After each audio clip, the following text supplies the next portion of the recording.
तो यहाँ पे हम देख सकते हैं ministry of finance department of expenditure का ये 10/7/2024 का ओएम है, ऑफिस मेमोरेंडम।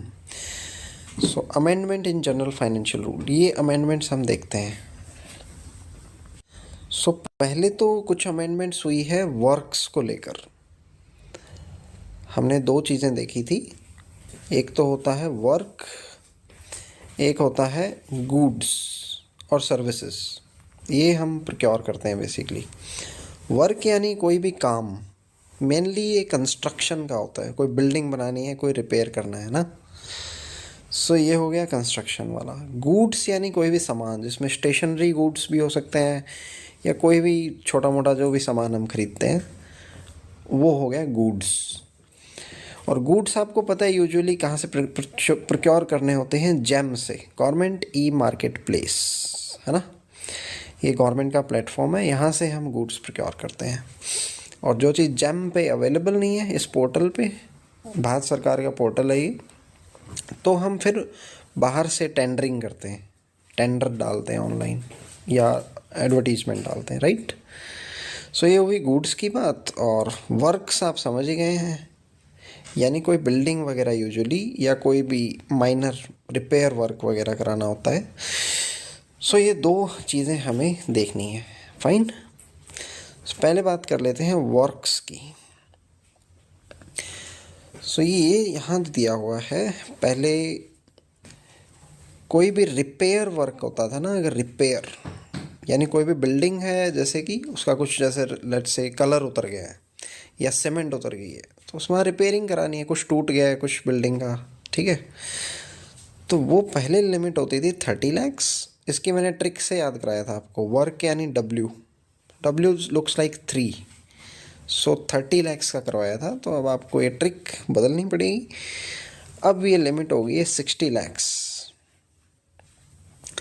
सो 60 लाख तक का अगर काम है ना, 60 लाख से नीचे का, वो मिनिस्ट्री अपनी डिस्क्रिशन पे करवा सकती है, यानी अपनी मर्जी है कहीं से भी करवाए। और 60 लाख से ऊपर का अगर काम करवाना है तो वो CPWD या कोई भी गवर्नमेंट की एजेंसी से करवाना पड़ेगा, है ना।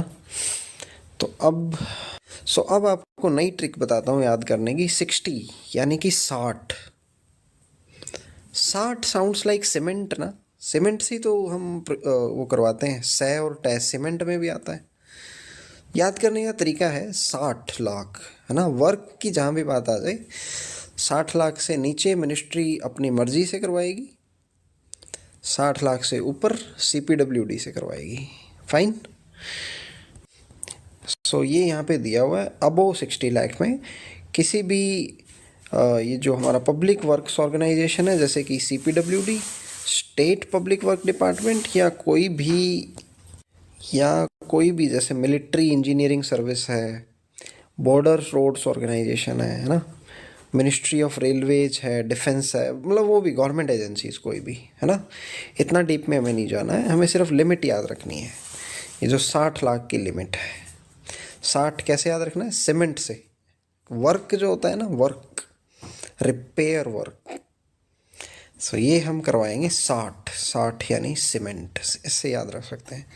60 से कम है तो अपने डिस्क्रिप्शन पे, 60 से ज़्यादा है तो गवर्नमेंट ऑर्गेनाइजेशन से, CPWD है जैसे कि, फाइन। उसके बाद आता है ऊपर हमने बात की ना, पब्लिक वर्क ऑर्गेनाइजेशन, ऊपर हमने बात की थी PWO, पब्लिक वर्क ऑर्गेनाइजेशन, जैसे CPWD। यहाँ पे एक ऑल्टरनेटिव बताया है कि 60 लाख से ऊपर वाला काम कराना है ना, तो किसी भी PSU को भी दे सकते हैं, है ना। इतनी सी बात है इसमें, और कुछ भी नहीं है।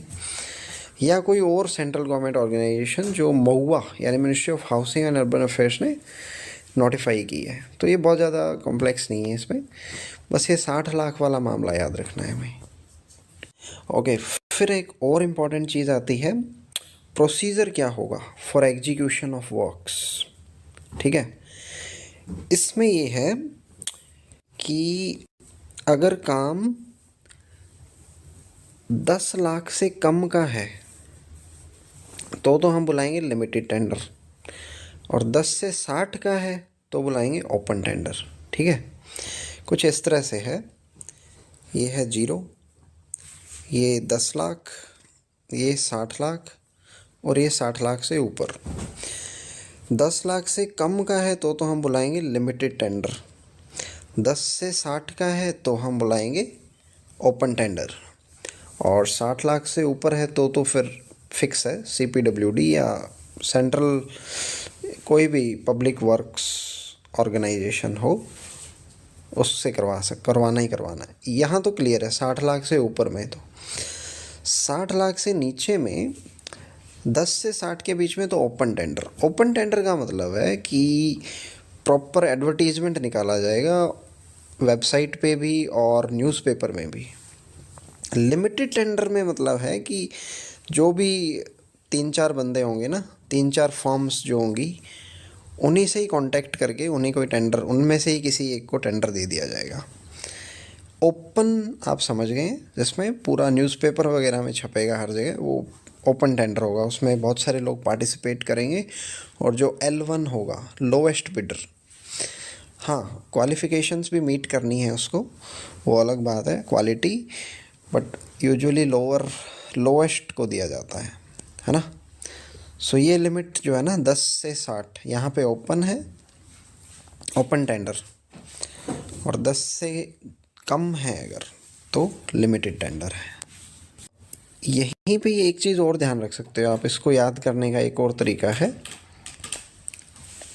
जो जेम है ना उसमें भी 10 लाख से ऊपर में ओपन टेंडर है, और 10 लाख से यहाँ पे आता है उसमें 50,000। यहाँ पे 3 जो फर्म्स है ना उनका कंपेयर किया जाता है, और उसमें से लो, और 50,000 से नीचे में वहाँ पे मतलब बिना कोटेशन के ही जेम में किया जा सकता है।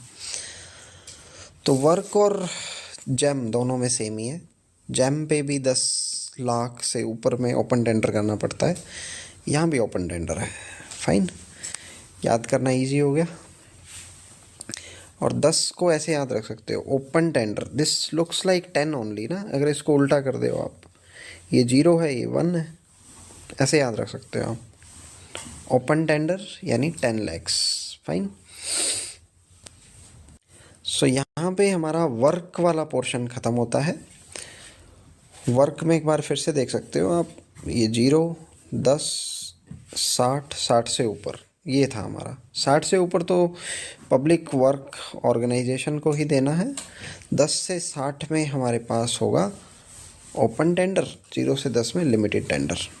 फाइन। और जेम में भी 10 लाख से ऊपर ओपन टेंडर होता है। फाइन। अब जेम की बात करते हैं हम। सो जेम के बारे में कुछ बेसिक बातें दी हुई है। जेम एक तरह का अमेजॉन है, यूँ समझो, भारत सरकार का अमेजॉन। यहाँ पे जो गवर्नमेंट डिपार्टमेंट्स होती है ना, मिनिस्ट्रीज़ वगैरह, उनके लिए एक ई मार्केट प्लेस की तरह है। यहाँ पे स्टेशनरी का सामान और बहुत सारे इक्विपमेंट्स वगैरह कुछ भी लेना हो वो मिल जाता है यहाँ पे। सो मिनिस्ट्रीज़ के लिए ये मैंडेटरी है ख़रीदना जेम से। जो सामान जेम पे अवेलेबल है वो जेम से ही ख़रीदना है। सो इस पे एडवर्टीज़मेंट वगैरह डलता है ना। और एक इम्पॉर्टेंट चीज़ हमने पुरानी वीडियो में भी देखी थी कि जो सप्लायर्स है ना, उनकी क्रेडेंशियल्स चेक करना, उनकी क्वालिफ़िकेशंस वगैरह, उनकी डिटेल्स चेक करना, ये जेम का ही काम है ना। जेम स्पेशल पर्पस व्हीकल एक बना हुआ है, उसका काम है।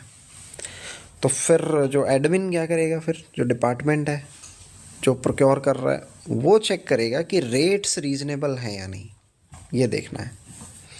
जेम क्या करेगा, ये जो सप्लायर्स है ना, सप्लायर्स, उनको चेक करेगा कि भाई वो ठीक है या नहीं, उनके क्रेडेंशियल्स। और हम लोग क्या करेंगे, एडमिन वाले बंदे, प्रोक्योरमेंट वाले बंदे, ये चेक करेंगे कि रेट्स रीज़नेबल है या नहीं, है ना। यहाँ पे लिमिट्स रिवाइज हुई हैं। ये क्वेश्चन पिछली बार पूछा गया था, 25,000 उसका आंसर होना था। इस बार पूछा जाए तो आंसर होगा 50,000। सो 50,000 के लिए कोई टेंडर की आवश्यकता नहीं है। जो भी अवेलेबल सप्लायर है जो मीट कर रहा है क्वालिफ़िकेशन वगैरह स्पेसिफिकेशन, उससे हम ऑर्डर कर लेंगे। एक्सेप्शन इसमें ये है कि कोई ऑटोमोबाइल का सामान खरीदना है तो वो बिना किसी रेस्ट्रिक्शन के हम खरीद सकते हैं, कोई इशू नहीं है। सो इसको देख लेते हैं। देखो यहाँ से शुरू करते हैं। 0 से ये हो गया हमारा 50 के, और फिर ये हो गया 10 lakhs। 0 से 50,000 तक तो कोई नो बिड्स, कोई बिडिंग की आवश्यकता नहीं है। जो आपको दिखे बढ़िया क्वालिटी मीट कर रहा हो उसे खरीद लो। 50,000 से 10 लाख के बीच यहाँ पे हम 3 अलग अलग वेंडर्स देखेंगे, उनके रेट्स को कंपेयर करेंगे, जो लोएस्ट होगा उसको ले लेंगे। और 10 लाख से ऊपर यहाँ पे हमें ओपन टेंडर करना पड़ेगा। फाइन, ये चीज़ यहाँ लिखी हुई है। Above ₹50,000 and up to 10 lakhs, ये होगा through GeM seller having lowest price among the at least 3 different manufacturers on GeM. 3 के हम डिटेल वगैरह चेक करेंगे और ऑनलाइन बिडिंग वगैरह करेंगे और फिर प्रोक्योर कर लेंगे। ठीक है। अबो 10 lakhs में यहाँ पे हमें बिड्स मैंडेटरी है ऑब्टेन करना, और इसके लिए टूल यूज होता है रिवर्स ऑक्शन टूल, ये यूज होता है। एक तो ऑक्शन होता है, ऑक्शन यानी बोली लगाना। यहाँ पे ऑक्शन हम यूज़ करते हैं जब हमें कोई सामान बेचना हो आगे। जैसे सरकार बेचती है ना कोई एंटीक्स, जो पुराने प्रोडक्ट्स होते हैं बहुत, उनकी बोली लगा के सरकार बेचती है, ऑक्शन इसको कहते हैं। इसमें बहुत सारे बायर्स होते हैं, सरकार इनको बेच देती है जो सबसे हाईएस्ट बोली लगाता है। रिवर्स ऑक्शन इसका उल्टा है, इसमें बहुत सारे सेलर्स होते हैं। ठीक है, ऐसे सेलर्स हैं बहुत सारे, तो जो लोएस्ट होगा ना, L1 लोएस्ट, इससे सरकार खरीद लेगी।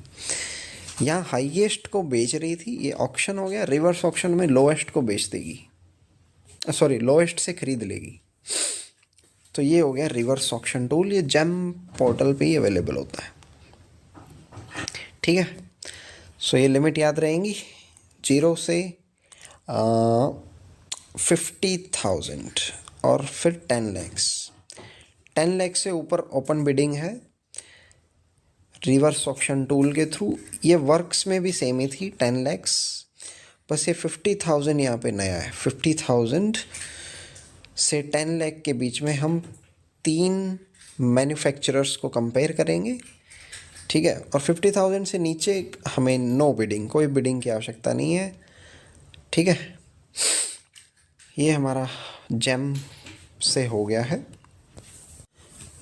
सो रूल 154 के तहत यहाँ दिया हुआ है, purchase of goods up to 50,000 ये हम कर सकते हैं विदाउट कोटेशन, है ना। बस एक सर्टिफिकेट देना होगा कॉम्पिटेंट अथॉरिटी को, है ना, on the basis of a certificate by competent authority. ये इसमें लिखेगा, I am personally satisfied that these goods are of the requisite quality and specification. ठीक है, क्वालिटी, एक तो यहाँ पे बात हुई है क्वालिटी की, यानी प्रोडक्ट बढ़िया है एकदम, कोई ख़राबी नहीं है।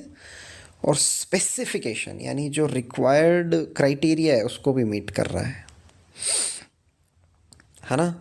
और रीज़नेबल प्राइस भी है उसका, स्पेसिफिकेशन भी मीट कर रहा है, क्वालिटी भी है ना। क्वालिटी भी है, फीचर्स भी है और रेट भी है, और क्या चाहिए, है ना। ये सर्टिफाई करना पड़ेगा कॉम्पिटेंट अथॉरिटी को 50,000 से कम के सामान पे। ठीक है, 50,000 से 10 लाख पे 3 मैन्युफैक्चरर्स देखेंगे और 10 लाख से ऊपर ओपन टेंडर। ठीक है, ये हमारी बात हो गई है जेम से प्रोक्योरमेंट की। ठीक है। ओके, सो यहाँ पे फिर रूल 155 आता है। मान लो कोई सामान जो है वो जेम पे अवेलेबल ही नहीं है, फिर हमें एक 3 बंदों की परचेज कमेटी बनानी पड़ती है ना। सो ये परचेज कमेटी जो है ना, ये मार्केट में जाके रिसर्च करती है।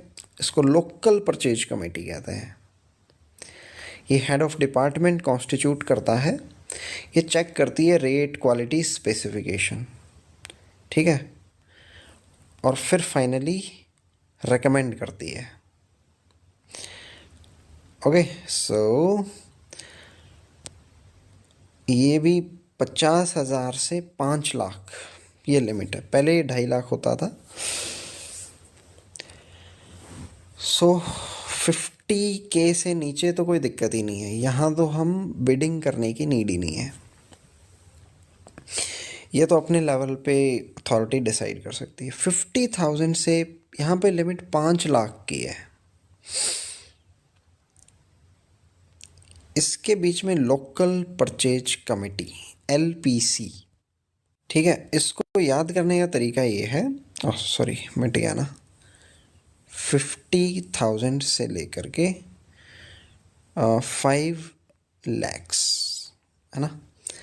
ये है लोकल परचेज कमेटी, बनेगी 3 मेंबर्स की। सो LPC में 3 लेटर्स आ रहे हैं तो 3 मेंबर्स हो गए। अब याद करना है, 50,000 तो याद ही है हमें, ठीक है। 5 लाख, 5 लैक्स, ये देखो L तो आ ही रहा है यहाँ पे, P 5, है ना। P से 5 लाख, ये रहा 5 लाख बन गया PL, यानी 50,000 से 5 lakh local purchase committee. Fine, याद करने की हिंट मैंने दे दी है, यू कैन रिमेंबर इट।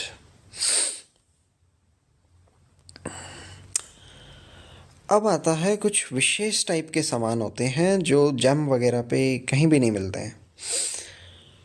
उसके लिए एडवर्टाइज्ड टेंडर इंक्वायरी करनी पड़ती है। एक होती है एडवर्टाइज टेंडर इंक्वायरी, एक होती है लिमिटेड टेंडर इंक्वायरी। एडवर्टाइज में तो आप समझ ही गए होंगे, इसमें एडवर्टीजमेंट की जाती है ऑनलाइन और अखबार वगैरह में निकाला जाता है। ये बहुत बड़े ऑर्डर्स के लिए होता है, 50 लाख, ठीक है। 50 लाख से ऊपर का अगर सामान है ना, तो एडवर्टीज्ड टेंडर इंक्वायरी करनी पड़ती है। और लिमिटेड टेंडर इंक्वायरी करनी पड़ती है अगर 50 लाख से कम का सामान है। फाइन।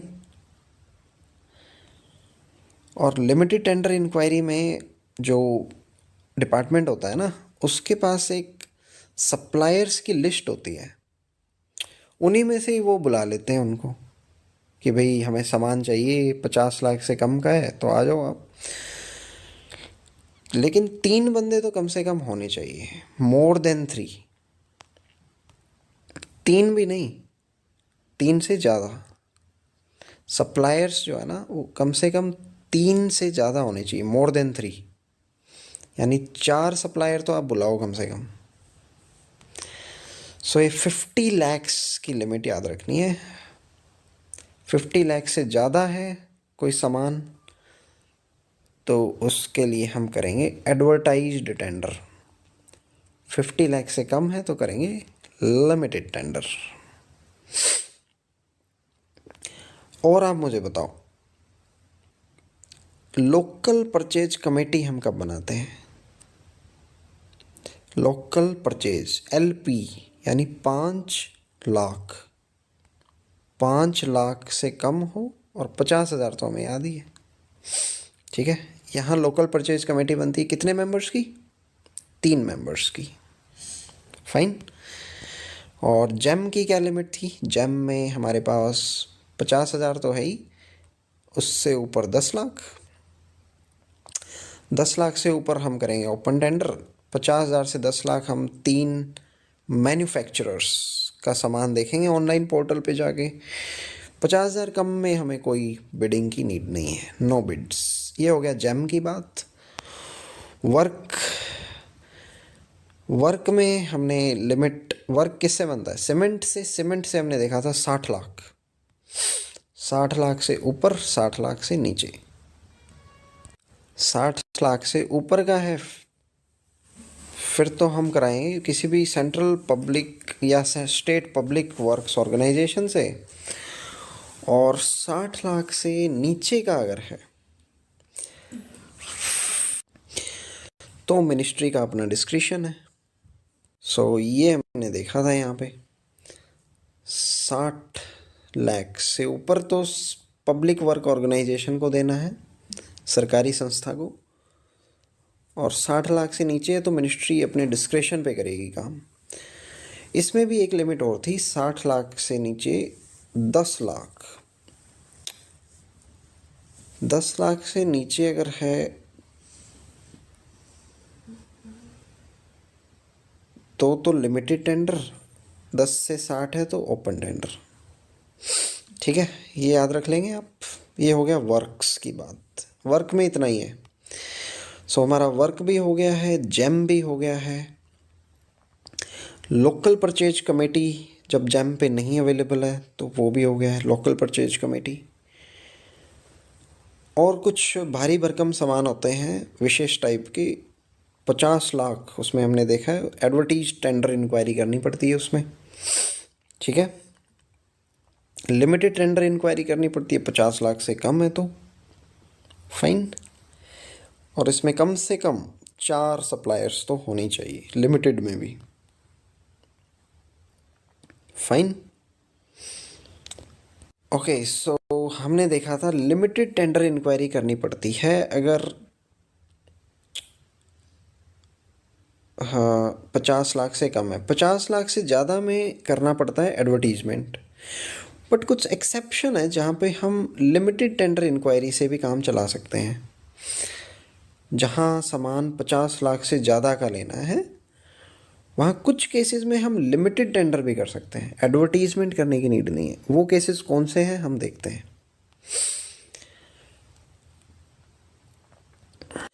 सो पहला तो मैटर है अर्जेंसी का, कि जो डिमांड है ना सामान की वो अर्जेंट है। ठीक है, और ये मिनिस्ट्री को ऑन रिकॉर्ड लेनी पड़ेगी बात, फाइल में नोट शीट पे लेनी पड़ेगी कि ये अर्जेंट है और उसके कारण बताने पड़ेंगे, है ना। एक तो हो गई अर्जेंसी की बात। ठीक है,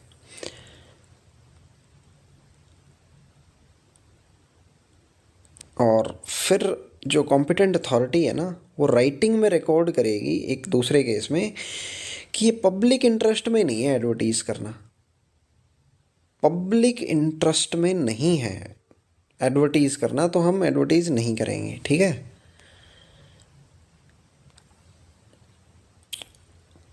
और तीसरा केस है सप्लाई, जो है ना हमें पता है कि कुछ डेफिनेट सोर्सेज हैं, उनके अलावा और कोई सोर्स है ही नहीं।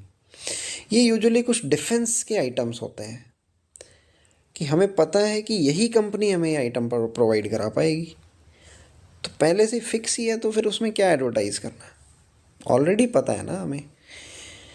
सो 3 केसेस हैं। एक तो जहाँ पे हमें सोर्सेस पता हो एकदम कि यहीं से लेना है तो वहाँ एडवर्टीज़मेंट की कोई आवश्यकता नहीं है।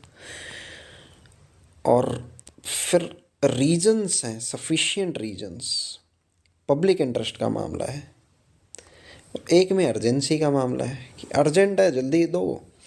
यहाँ कह रहे हैं कि भाई पब्लिक इंटरेस्ट में नहीं है एडवर्टाइजमेंट करना, तो ये नहीं करेंगे। ठीक है, सो ये 3 रीजंस हैं, ये एमसीक्यू की फॉर्म में आ सकते हैं, है ना, याद रखना है हमें।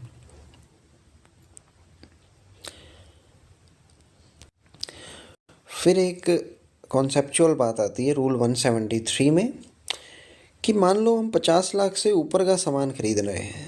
ठीक है, हमने देखा था ना 50 लाख से ऊपर का सामान एडवर्टीज टेंडर में। इसके अलावा एक परचेज कमेटी अगर इसके लिए बनाई जाती है ना तो उसमें कुछ मेंबर्स होंगे, 1 मेंबर, 2 मेंबर, 3 मेंबर लेट से, तो कोई भी मेंबर जो है ना एक दूसरे को रिपोर्ट नहीं करेगा, सारे मेंबर इंडिविजुअली काम करेंगे अपने लेवल पे, ठीक है। एक दूसरे को रिपोर्ट करने लगे तो एक बंदे की मोनोपोली हो जाएगी ना, वो मैनिपुलेट कर सकता है रेट्स को। तो ये अपने अपने लेवल पे मार्केट में जाके रिसर्च करेंगे, है ना। सो ये बात ध्यान रखनी है कि ये 50 लाख से ऊपर का सामान लेना है ना, तब भी ये चीज़ लागू है। इससे ट्रांसपेरेंसी मेंटेन रहेगी, ठीक है। सो यहाँ लिखा हुआ है, no member of the purchase committee should be reporting directly to any other member of such committee.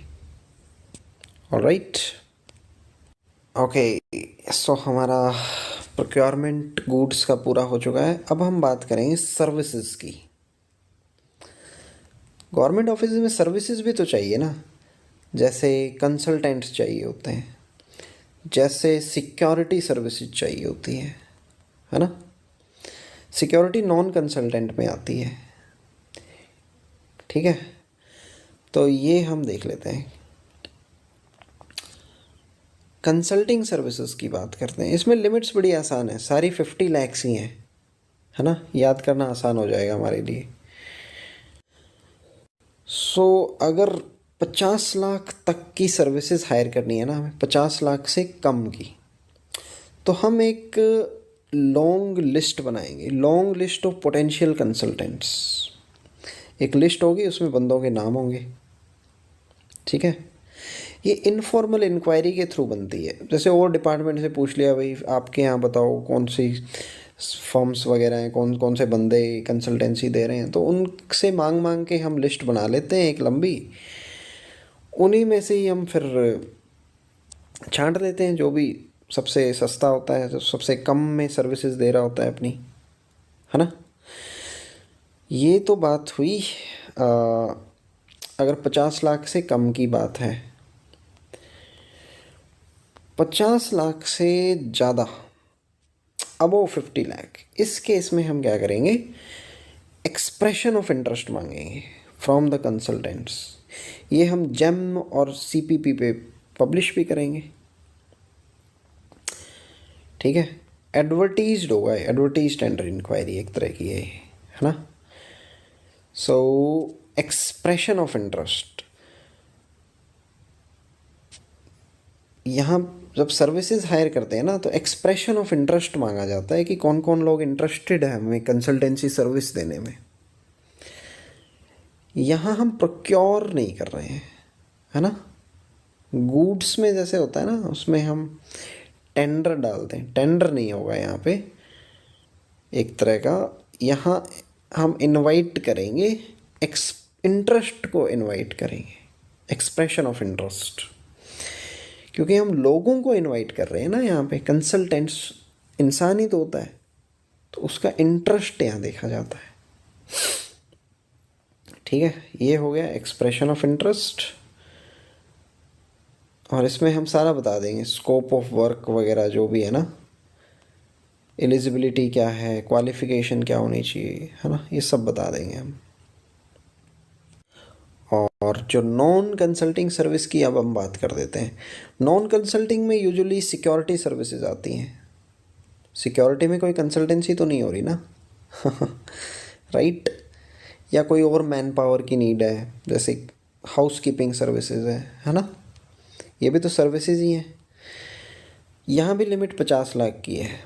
50 lakh से कम का अगर हमें सर्विसेज हायर करनी है, तो हम एक लिस्ट बना लेंगे, प्रिलिमिनरी लिस्ट, और उनमें से कॉन्ट्रैक्टर्स को हम छांट लेंगे,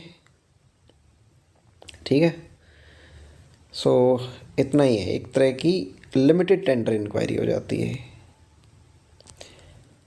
बस ये जो छांटेंगे ना फाइनल हम, इसमें कम से कम 3 को तो शॉर्ट लिस्ट करना है, more than 3, should be more than 3। ये भी याद इजी हो गया हमारे लिए। 4 बंदों को, वहाँ भी था पहले हमने देखा था ना लिमिटेड टेंडर इंक्वायरी में, ठीक है। और 50 लाख से ऊपर है तो फिर तो अपने को क्या करना पड़ेगा, एडवर्टीज टेंडर इंक्वायरी जेम पे डली गई है ना। जेम से आप कंफ्यूज मत हो जाना, ये यूजुअली जेम सामान खरीदने के लिए होता है, बट सर्विसेज भी यहाँ पे जेम पे अवेलेबल होती हैं। एडवर्टीजमेंट हमें जेम पे डालना ज़रूरी है क्योंकि जेम से वाइड पब्लिसिटी मिलती है। जेम अपने आप में बहुत बड़ा पोर्टल है। जेम ने जो गवर्नमेंट प्रोक्योरमेंट है ना, वो रिवोल्यूशनाइज कर दिया एक तरह से। पहले ये होता था कि जो अपने जानकार लोग होते थे ना, सिर्फ वही गवर्नमेंट के किसी टेंडर में पार्टिसिपेट कर पाते थे। जेम के आने के बाद जो छोटे छोटे जो वेंडर्स हैं ना, उनको भी ट्रांसपेरेंटली मौका मिला है ऑनलाइन पार्टिसिपेट करने का। तो जेम बहुत बड़ी रेवोल्यूशनरी चीज़ है अपने आप में गवर्नमेंट प्रोक्योरमेंट में, है ना। ये बात हो गई हमारी सर्विसेज की भी। अब बात है सरकारी दफ्तरों में जो सामान पड़ा है फालतू का, रेजिडुअल सामान, उसको डिस्पोज ऑफ कैसे करना है। तो यहाँ पे बात आती है 4 लाख से पहले कम की। 4 लाख से ज़्यादा की बात पहले करते हैं हम। 4 लाख से ज़्यादा है तो क्या करना है।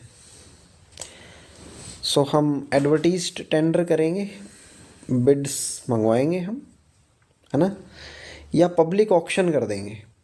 दो ऑप्शन है हमारे पास।